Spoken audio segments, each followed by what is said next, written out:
Buka sebentar di Wahyu pasal 16 ayat yang ke-15. Lihatlah, aku datang seperti pencuri, berbahagialah dia yang berjaga-jaga dan memperhatikan pakaiannya, supaya ia jangan berjalan dengan telanjang dan jangan kelihatan kemaluannya. Dalam beberapa bulan terakhir, sejak masa pandemi ini, saya memperhatikan banyak orang Kristen sudah mulai malas, sudah nyaman dengan keadaannya. Biasanya dahulu tiap minggu masih bisa datang ibadah, bisa dikuatkan, bisa dengerin firman, dan sekarang hanya bisa mendengarkan ibadah online. Dan mendengar ibadah online pun tidak sungguh-sungguh, sambil lalu, hanya sekedarnya. Ada banyak orang juga udah terlalu nyaman untuk tidak beribadah ke gereja, sehingga kehidupan kerohaniannya kalau tidak dijaga dengan baik akan babak belur. Dan saya memperhatikan beberapa gereja-gereja besar, kalau bikin ibadah online yang nonton tidak terlalu banyak. Tapi ada beberapa gereja yang penontonnya juga lebih banyak, ada. Tapi kebanyakan orang dengan mendengar ibadah secara online, mereka sepertinya tidak terlalu dipuaskan. Bapak Ibu, kerohanian kita itu harusnya tidak tergantung oleh ibadah. Kerohanian kita itu harusnya, iman kita, perjalanan kita dengan Tuhan itu bergantung dengan hubungan kita sendiri dengan Tuhan. Di kamar doa kita, hubungan pribadi kita dengan firman, bagaimana kita sendiri bergaul dengan firman. Makanya kita bisa tetap bertahan, kita bisa tetap bertumbuh, kita tetap bisa kokoh, kita bisa tetap bernyala-nyala, punya gairah, punya passion, hati yang berkobar-kobar, tetap melayani Tuhan sekalipun tidak ada ibadah. Bapak Ibu, berapa banyak hari ini orang udah suam-suam kuku, udah jenuh. Beruntung kalau Bapak Ibu masih mau dengerin saya ngomong firman setiap hari ini. Saya meski siapin firman setiap hari, dan saya meski berdoa. Dan saya ingin semua orang bisa mempersiapkan diri dengan baik menjelang menyambut kedatangan Tuhan Yesus kedua kali. Sebab waktunya sudah singkat sekali.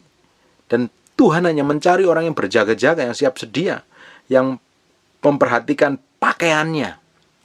Bagaimana dia memperhatikan caranya dia berpakaian untuk menyambut kedatangan mempelai laki-laki.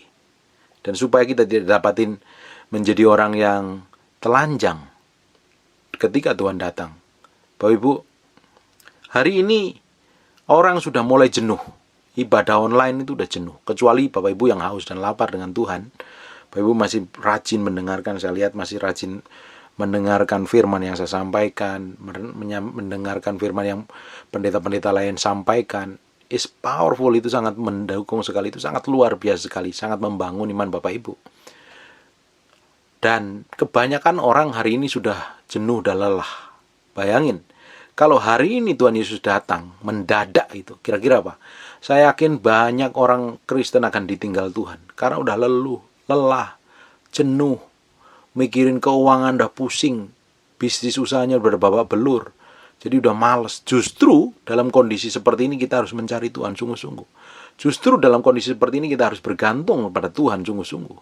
Kita harus menggantungkan semua pengharapan dan masa depan kita kepada Tuhan. Kita harus mempersiapkan diri dengan baik. Memang kita sekarang lagi struggle untuk mencari penghidupan sehari-hari, untuk bertahan sehari-hari aja udah powerful, sudah puji Tuhan. Kalau orang yang bekerja terima gaji sudah gak terlalu pusing.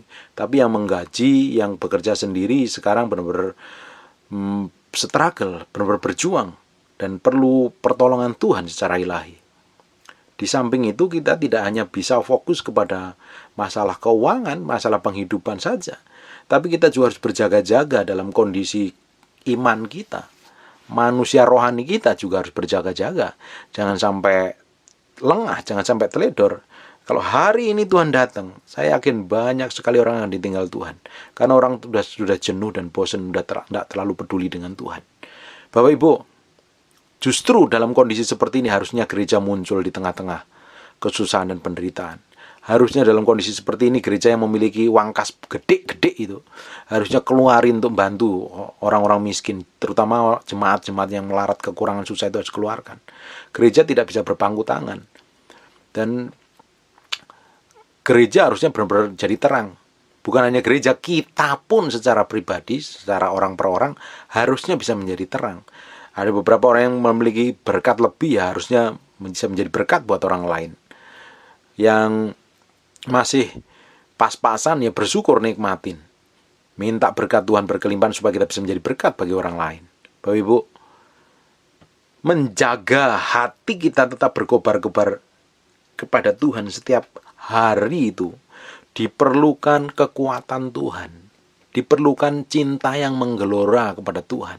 Kalau kita tidak mencintai Tuhan dengan sepenuh hati, kita tidak memiliki passion, kita tidak memiliki kegigihan dengan Tuhan, tujuan yang jelas dengan Tuhan, kita akan menjadi orang Kristen yang gampang stres, gampang khawatir, gampang putus asa, hidup seakan-akan tidak pernah memiliki tujuan dan arti. Padahal Tuhan ciptakan kita, sejak lahir baru Tuhan punya tujuan, dan Tuhan akan berurusan dengan hidup kita terus.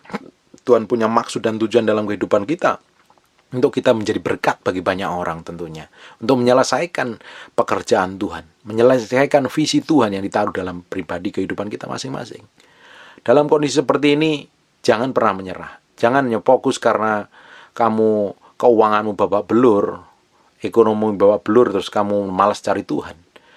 Jangan hanya fokus di situ. Saya mengalami masa sulit, saya mengalami masa-masa yang mengerikan, mungkin lebih parah dari Bapak Ibu yang alami. Tapi sampai hari ini Tuhan pelihara, Tuhan kirim divine connection, Tuhan kirim koneksi secara ilahi. Tuhan akan pertemukan kita dengan orang tertentu, dan orang itu dipakai Tuhan untuk memberkati kita, bahkan mempromosi dan membuka jalan berkat buat kita. Saya percaya ketika hati kita ini nempel kepada Tuhan, jangan nempel kepada uang. Kalau hati kita nempel kepada uang, di mana hatimu berada, di situ hatimu berada. Kalau hati kita nempel kepada uang, ya hati kita penuh dengan kekhawatiran. Justru dalam kondisi seperti ini, belajar menabur, belajar bergantung sepenuhnya kepada Tuhan. Beberapa dalam kondisi susah, saya seringkali malah paksa daging saya untuk menabur. Lebih sakit iya, tapi saya percaya saya akan melihat hal besar yang Tuhan sediakan dalam kehidupan saya. Berjaga-jaga, sebab Tuhan datangnya mendadak. Kita nggak tahu kapan waktunya. Dan kita juga harus memperhatikan diri kita ini, iman kita, kehidupan kita, pengharapan kita, bagaimana cara kita mengelola keuangan, bagaimana cara kita mengelola kepercayaan yang Tuhan berikan kepada kita. Dan kita harus menjagai hati kita ini supaya benar-benar kudus, suci, tak bercacat celah. Apa bisa? Dengan kekuatan Tuhan pasti bisa. Memang tidak ada orang yang kudus dan suci. Nggak ada orang yang hidupnya benar, itu tidak ada. Kita itu dibenarkan oleh darah Yesus. Tapi ada perjuangan, ada kemauan dan kerinduan kita untuk hidup benar di hadapan Tuhan. Jangan sampai kita hidup dengan kepahitan. Jangan sampai kita hidup dengan luka batin. Jangan hidup kita dengan penuh kekhawatiran. Nah, akhirnya apa? Kita didapati telanjang di hadapan Tuhan. Dan sangat mempermalukan sekali. Orang yang telanjang artinya tidak ada perlindungan, tidak ada proteksi. Bapak Ibu, ketika Adam dan Hawa jatuh di dalam dosa, dia baru menyadari bahwa dirinya telanjang. Sebelumnya padahal dia juga nggak memakai baju, dia pakai baju kemuliaan, ada proteksi secara ilahi, pakai jubah secara ilahi. Tetapi dosa membuat dia telanjang, dia sadar diri akan dosanya. Nah, jangan sampai hari ini dalam kondisi susah seperti ini malah kita memilih cara-cara yang salah, melakukan hal yang berdosa yang ujungnya kita terlihatan telanjang di hadapan Tuhan. Kita mesti jagain hati kita ini dengan baik. Hampir 3 bulan penuh saya ngomong tentang masalah hati. Hati kita itu perlu dijagain. Hati kita ini kadang tuh susah dipegang, susah ditaklukkan, ditundukkan kepada Kristus. Nah, kita harus menjaga hati kita itu bagi rupa supaya hati kita ini benar-benar dikontrol dan dikendalikan oleh Roh Kudus, sehingga hidup kita itu benar-benar menjadi kepanjangan tangan Tuhan di muka bumi ini. Bapak Ibu, saya tidak akan pernah berhenti bosen-bosen ngomong tentang masalah ini. Karena seringkali hati kita ini tercemari, dengan tipu daya duniawi yang menjerumuskan sehingga kita itu malas dengan Tuhan, nyari Tuhan. Dia anggap, selama ini Tuhan juga nggak melakukan apa-apa. Dengerin baik-baik. Segala sesuatu yang kita kerjakan, suatu hari kita akan bertanggungjawabkan di hadapan Tuhan tanpa terkecuali loh Bapak Ibu. Bagian kita hari ini mempersiapkan diri dengan baik loh. Kalau kita ngelihat kejadian di Timur Tengah, saya percaya kedatangan Tuhan sudah nggak lama lagi. Ngelihat apa yang terjadi di Timur Tengah hari ini, kita harus mempersiapkan diri dengan baik. Kita harus mempersiapkan diri dengan baik. Sebab sebelum masa pemerintahan antikristus datang kedua kali itu, saya percaya gereja Tuhan akan mengalami pengangkatan. Nah, waktu ini adalah mempersiapkan diri kita dengan baik. Kita harus mencintai Tuhan, menjaga perilaku, sikap, kelakuan ini. Bukan karena kekuatan kita, tentunya kekuatan Tuhan. Karena kita harus hidup setiap hari menyenangkan Tuhan. Hidup setiap hari menjaga kekudusan, kesucian kita, supaya tetap didapati hati kita itu murni di hadapan Tuhan. Banyak orang hari ini hatinya udah tercemar dengan berbagai hal-hal yang tidak berkenan di hadapan Tuhan. Berapa banyak dalam kejadian ini orang jadi malas nyari Tuhan. Tidak bisa ketemu pendetanya, nggak bisa ketemu teman-teman seimannya. Apalagi orang-orang yang tidak terikat, tergabung dalam komunitas gereja. Mau cell group, mau CG, mau family altar, mau care cell, atau apapun namanya. Kalau orang Kristen tidak masuk dalam komunitas tersebut, susah dihubungin. Bapak Ibu paling bisa belajar, puji Tuhan kalau mendengarkan channel YouTube yang pengajarannya sehat, pengajarannya benar.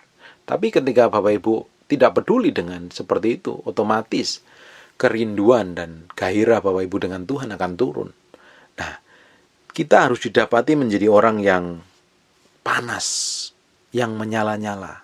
Kalau kita didapati menjadi orang yang suam kuku, tidak memiliki gairah dengan Tuhan, tidak memiliki rasa yang berkobar-kobar dengan Tuhan, kita akan menjadi orang yang nanti didapatin Tuhan tidak berkenan di hadapan Tuhan. Bapak Ibu, saya percaya hari ini kita harus menjadi orang Kristen yang benar-benar mengasihi dan mencintai Tuhan. Di Wahyu pasal yang ketiga, mulai ayat yang ke-14, ini peringatan kepada jemaat di Laodikia. Dan tuliskanlah kepada malaikat-malaikat jemaat di Laodikia, inilah firman dari Amin, saksi yang setia dan benar permulaan dari ciptaan Allah.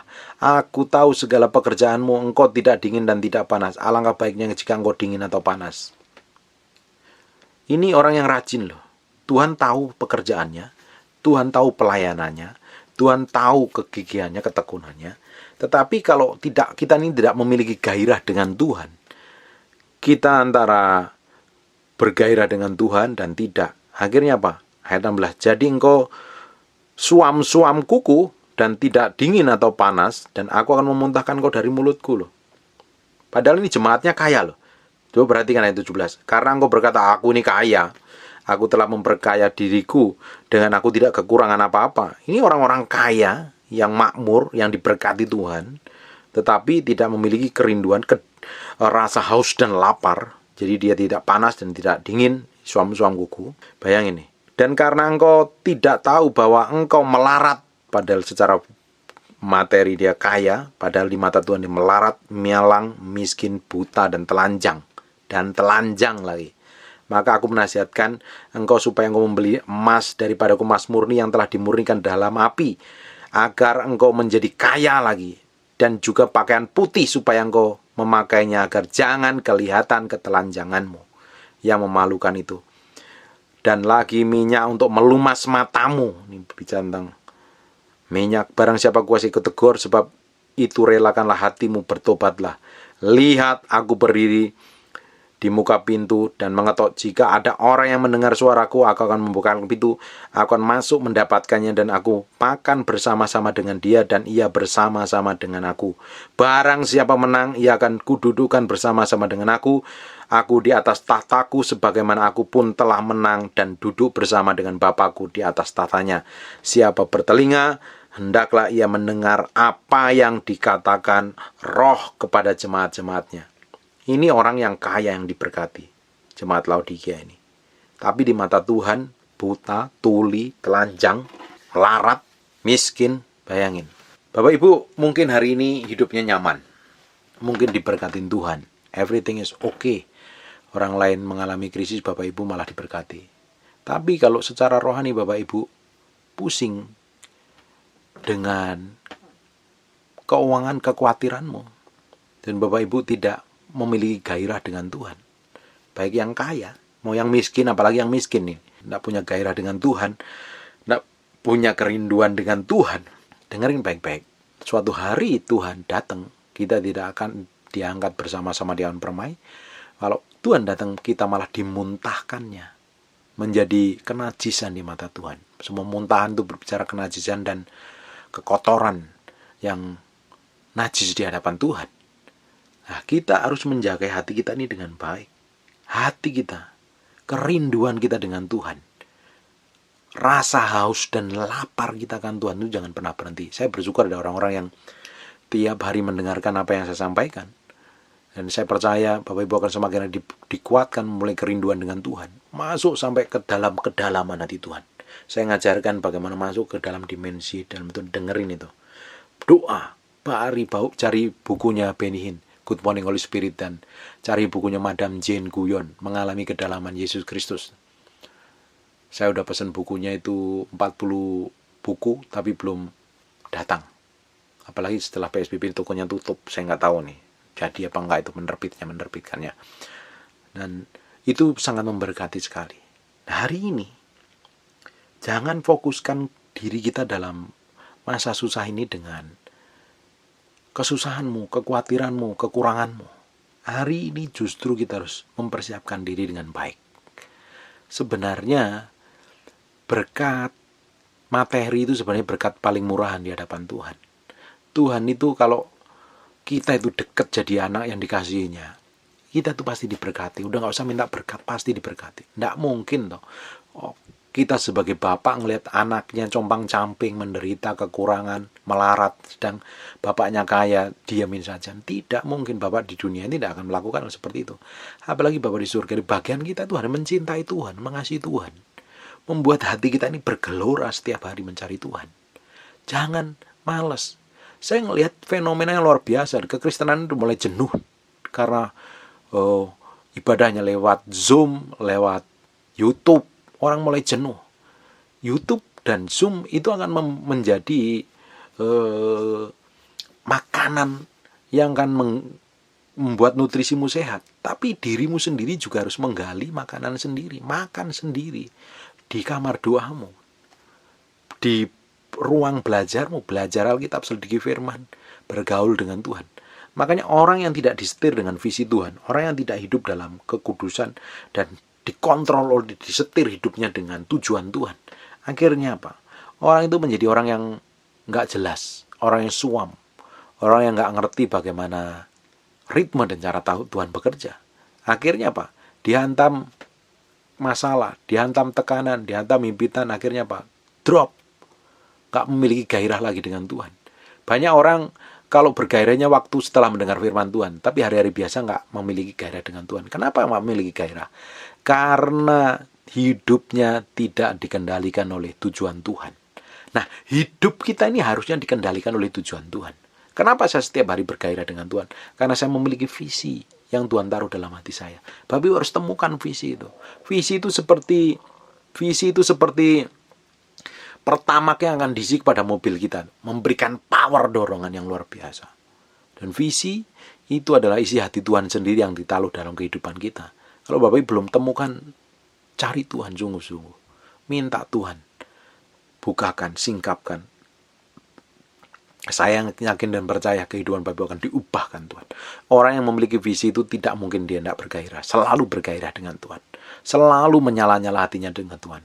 Ya, karena yang menjadi tujuan utamanya adalah Tuhan sendiri. Yang menjadi tugas utamanya adalah menyelesaikan apa yang Tuhan tentukan dalam hidupnya. Saya berdoa bahwa Ibu akan mengalami visi Tuhan dan dikendalikan visi Tuhan. Mengalami hubungan pribadi yang dengan Tuhan semakin hari semakin dalam. Dan siap sedia ketika Tuhan datang kedua kalinya. Didapatin berpakaian seperti yang Tuhan inginkan, tidak didapatin telanjang. Bapak Ibu tertutup rapi pakaiannya menyambut mempelai laki-laki, yaitu Yesus Kristus sendiri. Dan jangan biarkan celah dosa membuat kita telanjang di hadapan Tuhan. dosa, pelanggaran, itu akan membuat kita tuh telanjang di mata Tuhan dan telanjang di mata iblis. Tapi dengan kasih karunia-Nya datang kepada Tuhan, minta ampun bahwa Allah setia dan adil, datang kepada Tuhan, minta ampun kepada Tuhan, dan mulai cari Tuhan kembali. Dengan kasih karunia Tuhan proteksi dan lindungin, berikan pakaian yang penuh dengan kemuliaan Tuhan. Saya berdoa Bapak Ibu tetap semakin hari semakin mencintai Tuhan, semakin bergairah Tuhan dengan Tuhan, berkobar-kobar mengasihi Tuhan, melayani Tuhan, dan nama Tuhan akan dipermuliakan melalui kehidupan Bapak Ibu, melalui sikap dan tindakan Bapak Ibu, melalui pekerjaan, bisnis usaha, keluarga, atau apapun yang Bapak Ibu kerjakan, mencerminkan kemuliaan Yesus Kristus Tuhan. God bless you.